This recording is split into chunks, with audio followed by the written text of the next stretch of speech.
আসসালামু আলাইকুম বিপ্লব ভাই, কেমন আছেন? ওয়ালাইকুম আসসালাম। আপনি কেমন আছেন? এই তো ভালো। আপনার লতিরাজ বাড়ির জন্য জমিটা কিভাবে তৈরি করলেন, এটা যদি দর্শকের জন্য একটু বলতেন।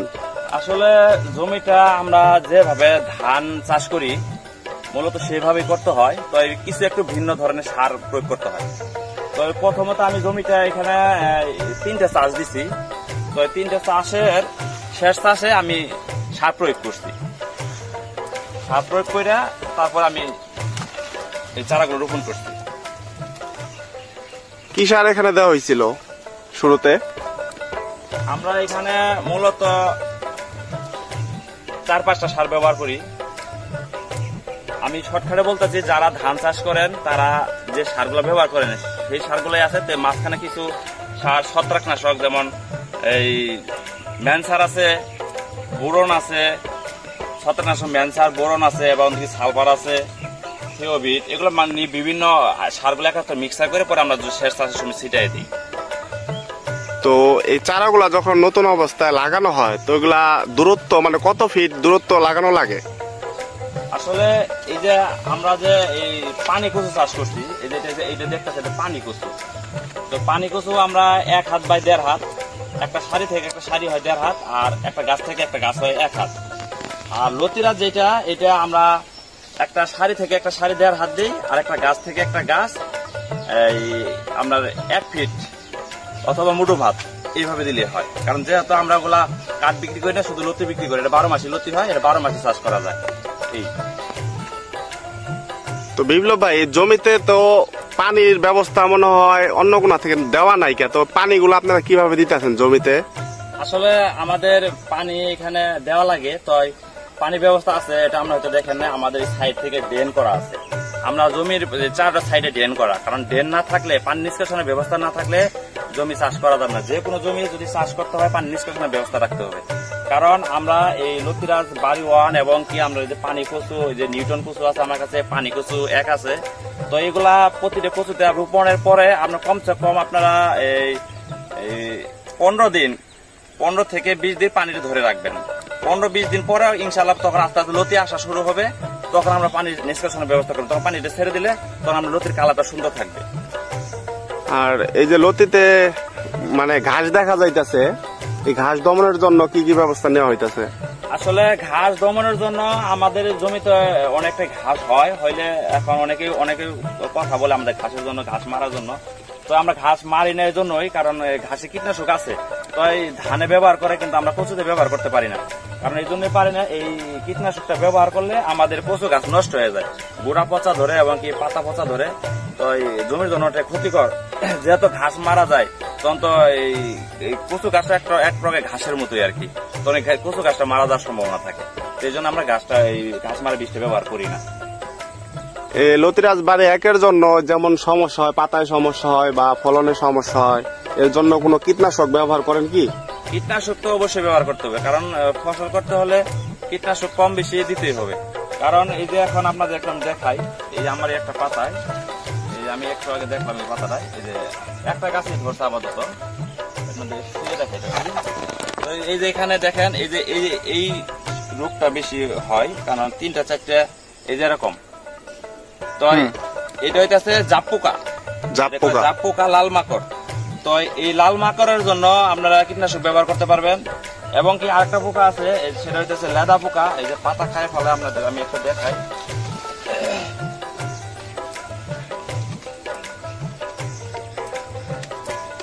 এই যে এটা হইতেছে লেদা পোকা, ছোট লেদা পোকা 2-3 প্রকার আছে।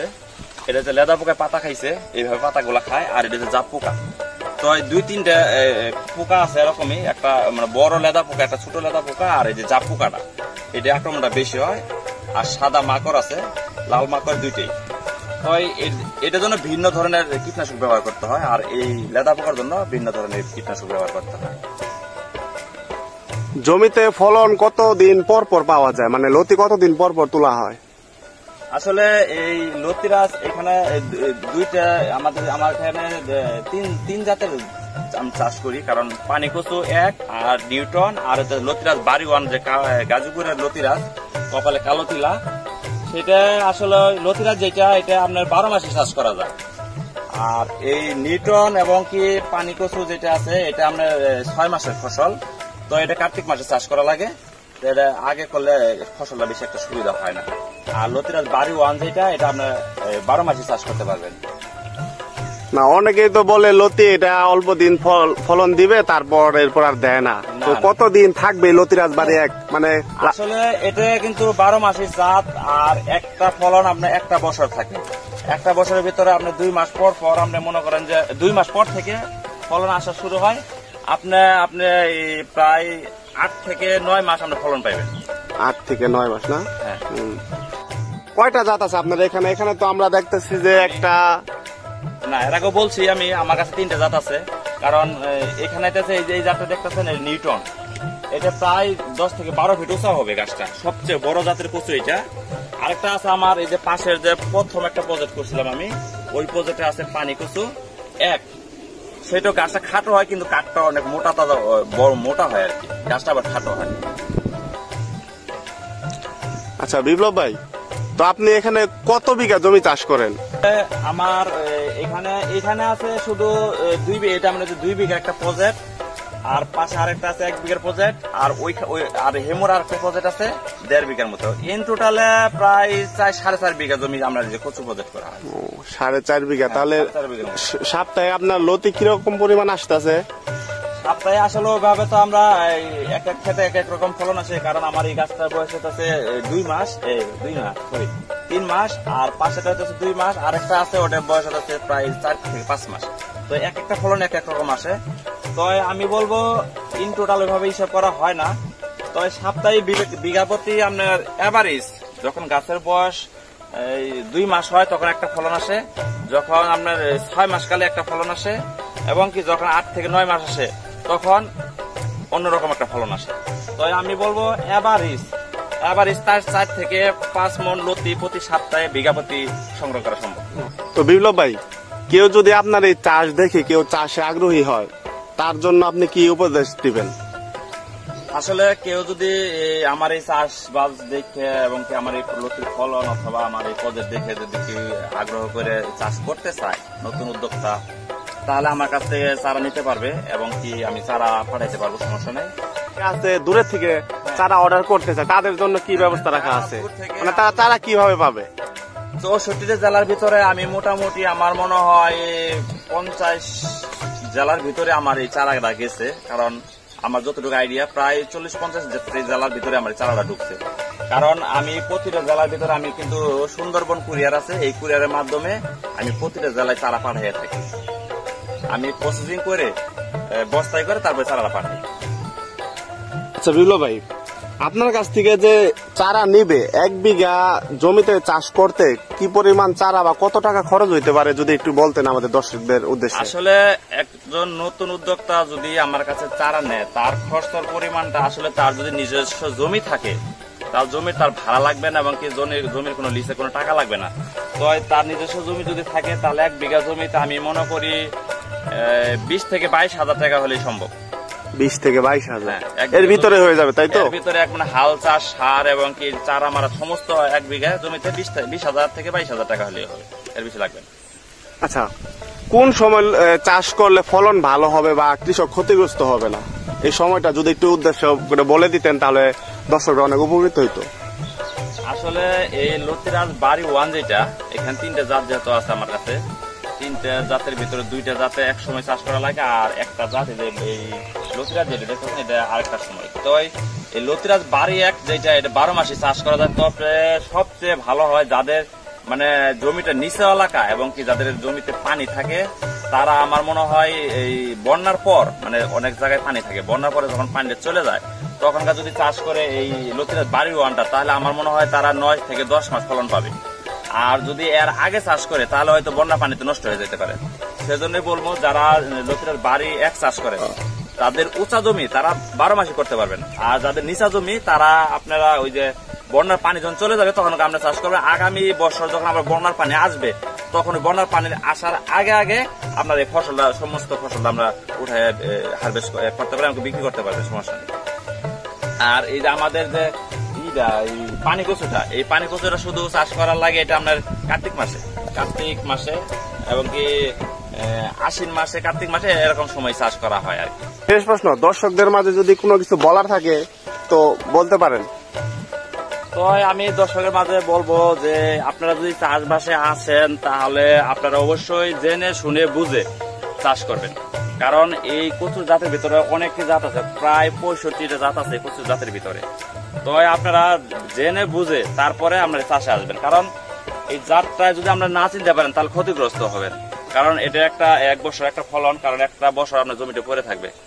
আর দ্বিতীয় কথা হচ্ছে চারাটা আপনারা রোপণ করবেন, চারাটা সুস্থ চারা আছে কিনা এটা যাচাই বাছাই করে তারপর আপনারা রোপণ করবেন। যদি অসুস্থ চারা হয় তাহলে কিন্তু আপনার সারা বছর আপনার ক্ষেতটা শুধু অসুস্থই থাকবে, কিন্তু আপনার ফলন পাবেন না। সুস্থ চারা দেখে তারপর আপনারা রোপণ করবেন।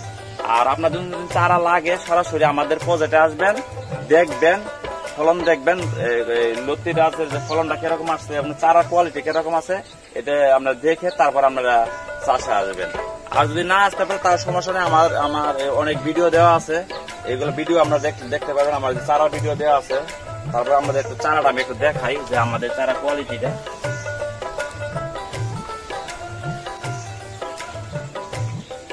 আমাদের চারা কোয়ালিটি আপনাদের একটু দেখাই। এই যে চারাগুলো দেখতেছেন, এগুলো চারা, প্রতিটা চারা কিন্তু একটা লতি থেকে, এই যে একটা লতি থেকে একটা চারা আমরা সংগ্রহ করি। এগুলো কিন্তু লতি ছিল, মোটামোটা লতি ছিল, যেগুলো মোটামোটা লতি ছিল, লতি থেকে আমরা একটা চারা সংগ্রহ করি।